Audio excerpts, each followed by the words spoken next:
जय श्री हरि भक्तों, देखिए महिषासुर के वध की एक कथा का पार्ट 4 है, अर्थात चौथा भाग है, जिसमें ताम्र उस स्थल से भाग जाता है और महिषासुर बड़ा चिंताजनक स्थिति में आ जाता है और अपनी मंत्रियों की सभा बुलाता है और वहां पर उनसे परामर्श लेता है। वे वासकल और दुर्मुख को भी वे बेचता है और देवी का वासकल और दुर्मुख द्वारा वध किया जाता है।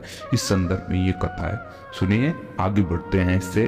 देखिए व्यास जी कहते हैं ताम्र की उपयुक्त बात सुनकर भगवती का मुखमंडल मुस्कान से भर गया। मेघ की भांति गंभीर वाणी में वे उससे कहने लगी। देवी ने कहा, ताम्र, तेरा मूर्ख स्वामी महिषासुर अब मृत्यु को गले लगाना चाहता है। उस अज्ञानी के ऊपर कामदेव के बाण असर कर गए हैं। तू जा और उससे कह दे कि तेरी जन्मदाता भैंस है तो घास फूस खाकर तगड़ी बनी रहती है, जिसकी लंबी पूंछ है और बड़ा सा पेट है और सिर पर सिंह सुशोभित है। मैं वैसी नहीं हूँ। ब्रह्मा, विष्णु, महेश, इंद्र, वरुण, कुबेर और अग्नि तक को भी मैं पति बनाना नहीं चाहती। इन सब प्रधान देवताओं को छोड़कर किसी गुण की विशेषता से मैं पशु को स्वामी बनाने का निंदनीय काम करूंगी।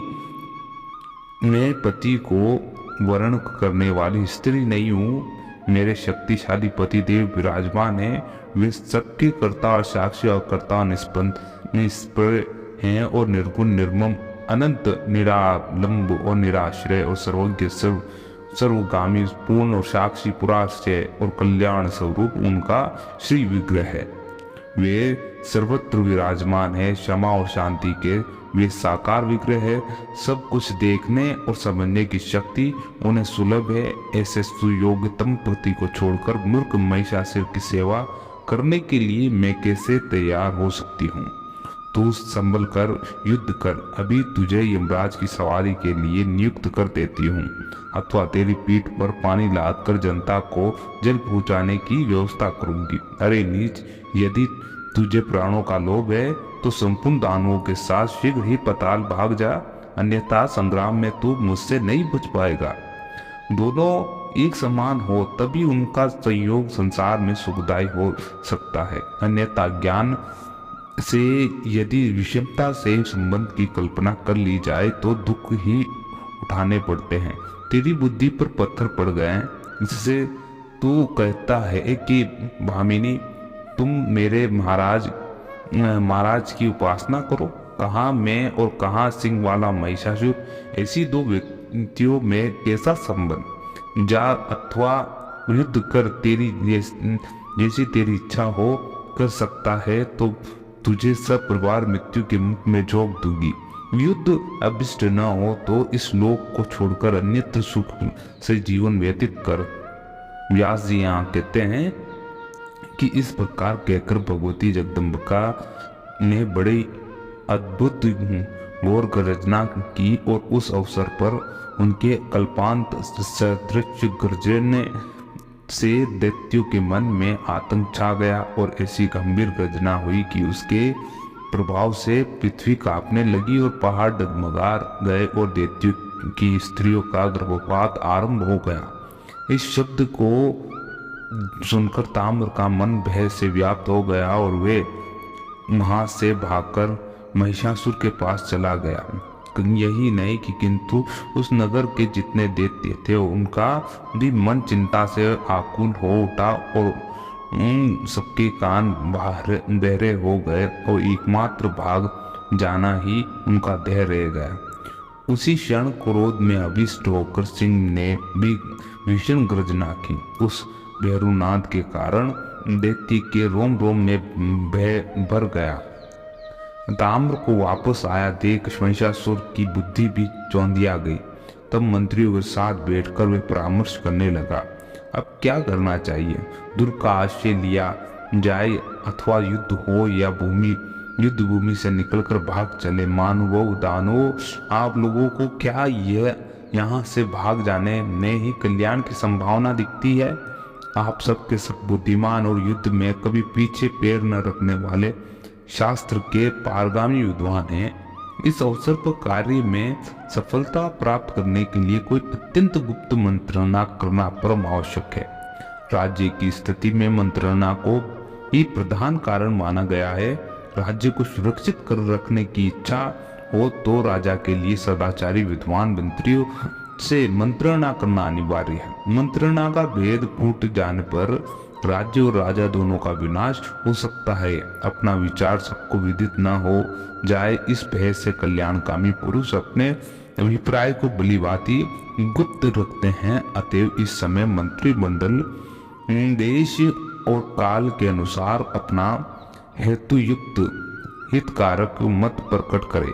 नीतिपूर्वक विचार करके ही मत व्यक्त करना चाहिए। यहाँ जो ये देव निर्मित स्त्री आई है, इसमें अपार पराक्रम है, अकेले ही निराधार इसके यहाँ आने का क्या कारण है, इस पर सभी विचार कर रहे हैं। यह युवती स्त्री युद्ध के लिए बार बार आह्वान कर रही है, इससे बढ़कर और क्या आश्चर्य होगा। युद्ध छिड़ जाने पर विजयश्री मिलेगी अथवा नहीं, त्रिलोकी में ये कौन जान सकता है कि बहुतों की विजय और एक ही हार होती है। यह भी निश्चित बात नहीं है, क्योंकि युद्ध में जय और पराजय की बात सदा देव के अधीन समझनी चाहिए। उपाय के समर्थक कहते हैं कि अदृष्ट और देव क्या है और इनसे किसने देखा है, उस देव की सत्ता में क्या प्रमाण माना जाए। केवल कायर व्यक्ति ही उसका आश्रय लेते हैं। शक्तिशाली पुरुष उस देव को कभी भी नहीं देखते। इससे सिद्ध होता है कि उत्तम और देव ये दोनों पक्ष है। शूरवीर पुरुष के मन में उद्यम की और कायर व्यक्ति के मन में देव की मान्यता है। बुद्धि पूर्वक इन सब बातों पर विचार करके उत्तम कार्य करना ही श्रेष्ठकर है।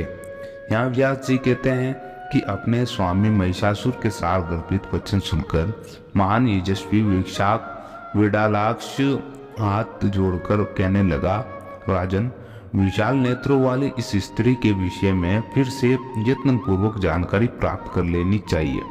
ये किस उद्देश्य से और कहाँ से यहाँ आई है, किसके साथ उसका पाणी ग्रहण हुआ है। स्त्री के साथ से आपका निधन निश्चित है। देवता इस विषय को भलीभांति जानते हैं, जान पड़ता है। उन्होंने ही अपने सामूहिक तेज से उत्पन्न करके इस कमल नयनी को यहाँ भेजा है। वे सबके सब युद्ध देखने की अभिलाषा से चिपकर संप्रीत आकाश में वर्तमान है। उन्हें भी युद्ध की कम लालसा नहीं। सब में आने पर वे सभी इस स्त्री के सहायक बन जाएंगे और विष्णु प्रभृत वे प्रधान देवता समरभूत भूमि में इस कामनी की ओर अग्रसर बनाकर हमारा वध करेंगे। साथ ही वे स्त्री आपको मार डालेगी। राजन, मेरी समझ में उन देवताओं का यही मनोरथ है। भविष्य में होने वाले परिणाम की भलीभांति जानकारी मेरे लिए सुलभ नहीं है। प्रभु, आप इस समय युद्ध न करें, बस अब इससे अधिक मैं कुछ नहीं कह सकता। कार्य की प्राधान्यता मानकर हम निरंतर आपके लिए मर मिटने को तैयार है। आपके साथ आनंद का अवसर भी तो हमें मिलता ही है। हम आपके अनुचर हैं, यही हमारा धर्म है। राजन, महान विचारणीय विषय यह है कि जो सर्वथा असहाय होते हुए भी ये स्त्री हम लोगों के साथ युद्ध करने की प्रस्ताव पर अडिग है। हम बलाभिमानी वीरों के साथ इतने सैनिक हैं, फिर भी इसकी ये कुछ भी परवाह नहीं करती है। दुर्मुख बोला, राजन, मैं जानता हूँ कि आज युद्ध में हमारी विजय अवश्य होगी। पीछे पैर रखना और सर्वथा अवांछनीय है। ऐसा करने से हमारी कृति में कलंक लगता है। और जब इंद्री आदि देवताओं के साथ लोहा लेना पड़ा था, तब भी तो भागने जैसे निंदित कार्य का आश्रय नहीं लिया गया था। फिर इस अकेली स्त्री के समक्ष ऐसा क्यों किया जाए? अतएव युद्ध करना ही परम आवश्यक है। युद्ध में विजय अथवा मरण ये दो ही तो होते हैं जो होनी चाहिए। उसका टलना असंभव है। फिर जानकार पुरुष क्यों चिंता करे? संग्राम में काम आ जाने पर यश मिलता है और जीवित रहने पर सुख की प्राप्ति होती है। ये दोनों ही फल मन के अनुकूल है और ये मानकर अब युद्ध करने के लिए तत्पर हो जाना चाहिए। भाग जाने पर जगत में निंदा होगी और आयु समाप्त हो जाने पर मरना तो निश्चित ही है। अतएव जीने और मरने के विषय में व्यर्थ चिंता नहीं करनी चाहिए। व्यास जी कहते हैं कि वो आजकल बातचीत करने से मैं बड़ा कुशल है था, और उसने दुर्मुख की बात सुनने के पश्चात हाथ जोड़कर नम्रता पूर्वक महिषासुर से यह वचन कहा। वासकल बोला कि राजन, ये कार्य कायर व्यक्तियों के लिए अप्रिय है। आपको इस कार्य के विषय में कुछ भी चिंता नहीं करनी चाहिए। मैं अकेली ही चंचल नेत्रों वाली चंडी को मार डालूंगा। निर्भर मन में उत्साह रखिए राजन, मैं निर्भीक होकर अद्भुत युद्ध करूंगा और निरीश्वर मेरे प्रयास से ये चंडिका यमराज के घर अवश्य पहुंच जाएगी। मैं इंद्र, वरुण, कुबेर, सूर्य, चंद्रमा, यमराज, अग्नि, वायु, विष्णु और शंकर से भी नहीं डरता। फिर अभिमान से चूर रहने वाली यह अकेली स्त्री मेरा क्या कर सकती है? मेरे चमकीले बाणों से उसके प्राण पखेरु उड़ जाएंगे और आज आप मेरी भुजाओं का बल देखेंगे। फिर सुखपूर्वक विहार कीजिएगा। इसके साथ युद्ध करने के लिए आपको स्वयं संग्राम में नहीं जाना चाहिए। व्यास जी कहते हैं कि इस प्रकार अभिमान से प्रमत्त रहने वाला वासकल महिषासुर के प्रति अपना अभिप्राय व्यक्त कर गया। तत्पश्चात दुर्धर उस राक्षस राज को प्रणाम करके कहने लगा। दुर्धर ने कहा कि महाराज, देवताओं द्वारा रची हुई उस देवी को मैं परास्त कर दूंगा। 18 भुजा धारण करके वे सुंदरी अवश्य ही किसी कारणवश यहाँ आई है। राजन, देवताओं की बनाई हुई ये माया है और आपको भयभीत करने के लिए इसका यहाँ आगमन हुआ है। ये केवल डराने के लिए ही यों जानकर आप अपने मन का मोह त्याग दीजिए। और भोपाल, ये राजनीति है। अब मंत्रियों के संबंध में कुछ बातें कहता हूँ, सुनिए। किंतु कितने ही मंत्री सात्विक है और राजस प्रकृति के होते हैं। इनके अतिरिक्त कुछ तामस भी होते हैं। दानेश्वर जो जगत में मंत्रियों के 3 वेद माने जाते हैं।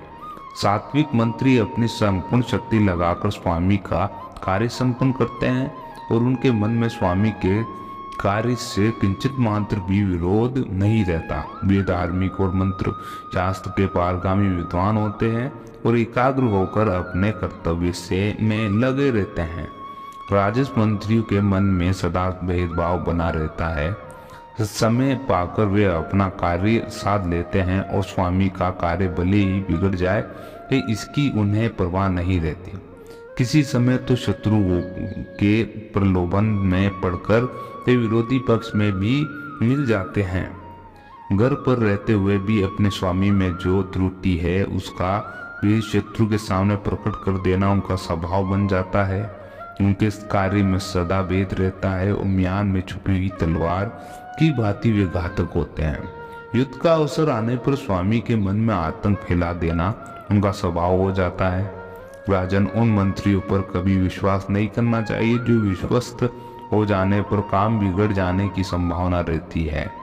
मंत्र हानि तो सदा ही होती है और दुराचारी मंत्रियों पर विश्वास कर लिया जाए तो लोभ से वशीभूत होकर वे क्या नहीं कर सकते। तामस प्रकृति वाले मंत्रियों का तो और भी नीच स्वभाव होता है। वे मूर्ख सदा पाप में ही निरत रहते हैं। अतएव राजेंद्र, मैं स्वयं मोर्चे पर जाकर ये कार्य का संपादन करूंगा। आप सब प्रकार से निश्चिंत रहिए। उस दुराचारी स्त्री को लेकर मैं शीघ्र ही लौट आऊंगा। आप मेरे स्वामी हैं। मैं आपकी पूरी शक्ति लगाकर आपका कार्य संपन्न करूंगा। आप मेरे धैर्य और सामर्थ्य को देखें। व्यास जी यहाँ पर कहते कि इस प्रकार कहकर महाबाहु वासकल और दुर्मुख वहां से चल पड़े और उनके सर्वांग में अभिमान टपक रहा था। संपूर्ण अस्त्रों से शस्त्रों से के वे पूर्ण जानकार थे और अतएव वे मंदोत्पन्न दानव सम्रांगण में पहुंच गए। वहां भगवती जगदम्ब विराजमान थी और उनसे वे मेघ की भांति गंभीर वाणी में कहने लगे कि देवी, जिन महात्मा महिषासुर ने देवताओं को परास्त किया है उन्हें तुम पति रूप में स्वीकार कर लो। सुंदरी, वे नरेश संपूर्ण दैत्यों के अधिष्ठाता है और सर्वलक्षण संपन्न सुंदर मनुष्य का रूप धारण करके दिव्य भूषणों से आभूषित होकर एकांत में वे तुमसे भेंट करेंगे। सुचिते त्रिलोकी की सारी संपत्ति यथेष्ट भोगने वाल का सुअवसर तुम्हें प्राप्त होगा। महिषासुर की अंग कांति बड़ी कमनीय है और मनोयोग पूर्वक तुम उनसे प्रेम कर लो। पिकबैनी में नरेश महान पराक्रमी है, इन्हें पति बनाकर तुम सांसारिक उस अद्भुत सुख को जिसके लिए स्त्रियां प्राय ललायित रहती है प्राप्त करोगी। श्री देवी ने कहा कि अरे दुष्टो, तुम क्या ये समझ रहे हो कि काम के चुंगल में फंसी हुई ये कोई अत्यंत अशिक्षित अबला है? मैं महान मूर्ख महिषासुर की सेवा कैसे करूं? संप्रभात कुल की स्त्रियां जो कुल शील और गुण में समानता रखता है वैसे पुरुष की ही उपासना करती है, बल्कि रूप, चातुरी, बल, बुद्धिशील और क्षमा आदि में उसे और भी बढ़ चढ़ कर होना चाहिए। ये महिषासुर तो पशु का शरीर धारण किए रहता है, पशु में भी इसकी जाति अधम मानी जाती है। फिर कौन देव रूपनी ऐसी स्त्री होगी जो काम के वशीभूत होकर इस पशु को अपना पति बनाना चाहेगी? तुम कभी अभी अपने स्वामी के पास चले जाओ। अरे वास्कल और दुर्मुख, तुम तुरंत अपने स्वामी महिषासुर के पास, जिससे सिर पर बड़े बड़े सींग तथा जो हाथी की भांति धूसरित पड़ा रहता है, जाओ और मेरे ये वचन कह दो, तू पाताल में चला जा अथवा आकर मेरे साथ युद्ध कर। युद्ध होने पर देवराज इंद्र निर्भय हो सकते हैं और ये ध्रुव सत्य है कि मैं तुझे मारकर ही जाऊंगी, बिना मारे नहीं जा सकती। प्रचंड मूर्ख, मेरी इस बात पर विचार करके जैसी इच्छा हो वैसा कर। चार पैर वाले जानवर मेरे समक्ष विजयी हुआ बिना कहीं भी भाग में, चाहे वह कोई पृथ्वी का भाग हो, चाहे पर्वत की गुफा हो अथवा आकाश ही क्यों ना हो, तुझे स्थान नहीं मिलने वाला।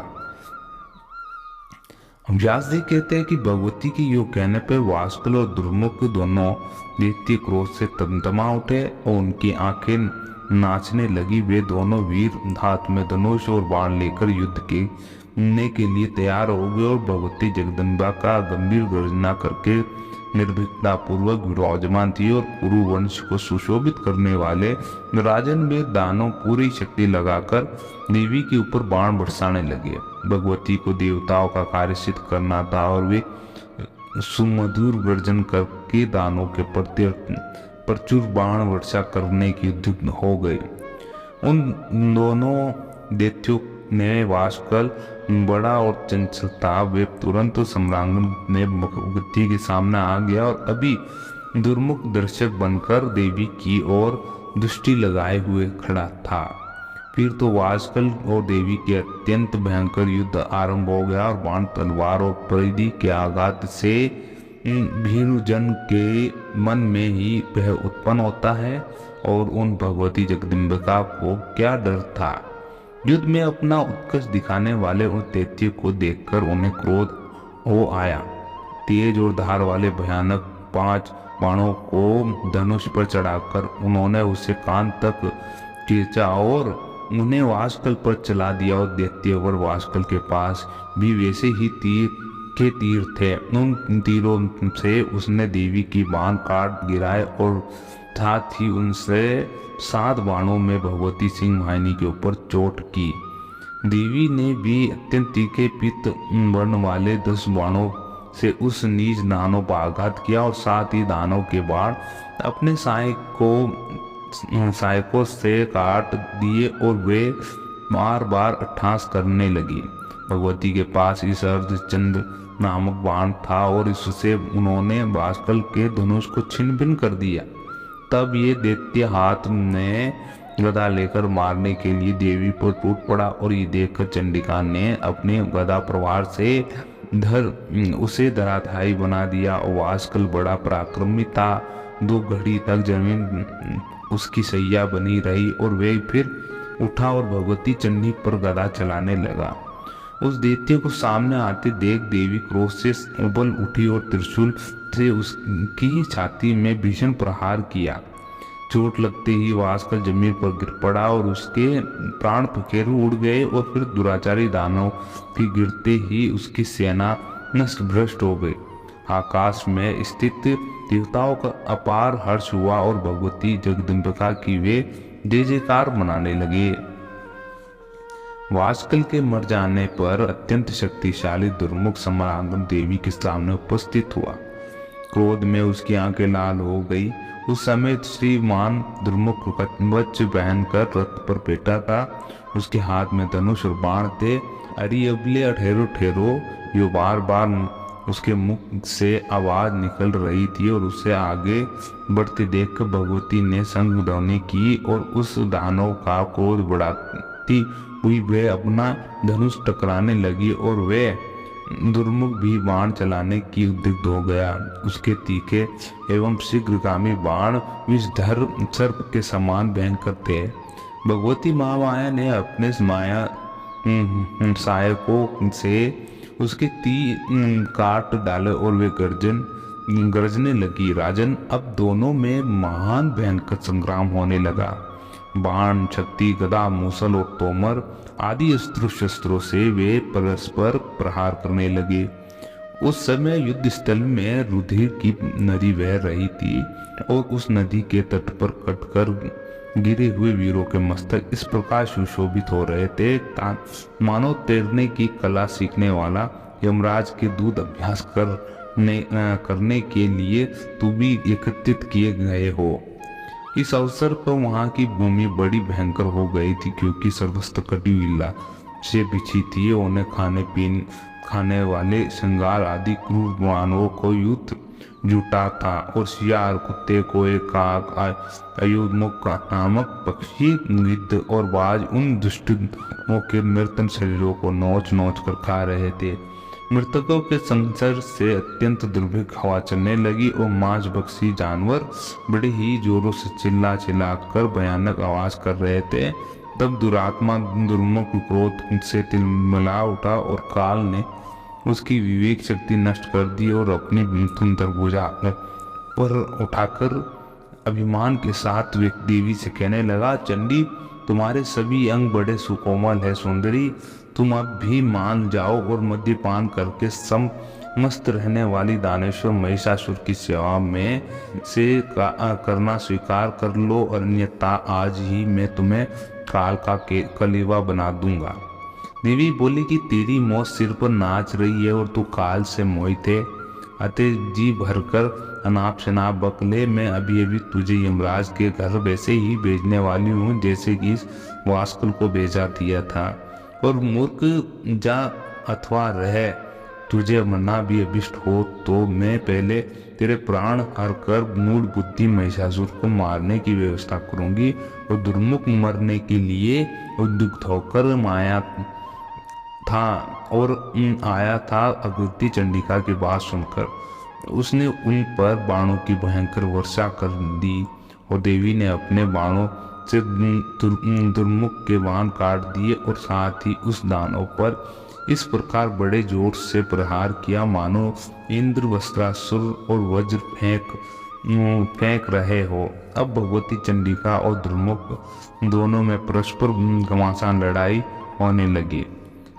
देखकर कतारों का कलेजा दहल उठाता और शूरवीर उत्साहित हो रहे थे और देवी ने बड़ी शीघ्रता के साथ दुर्मुख के धनुष को काट दिया और उसके वैसे ही 5 बाण थे। दानों का उत्तम रथ भी छिन्न भिन्न हो गया था। रथ टूट जाने से महाभाव दुर्मुख दुर्धर्ष गदा हाथ में लेकर पैदल ही भगवती की ओर दौड़ा और पूरी शक्ति लगाकर सिंह के मस्तक पर उसने गदा से चोट पहुंचाई।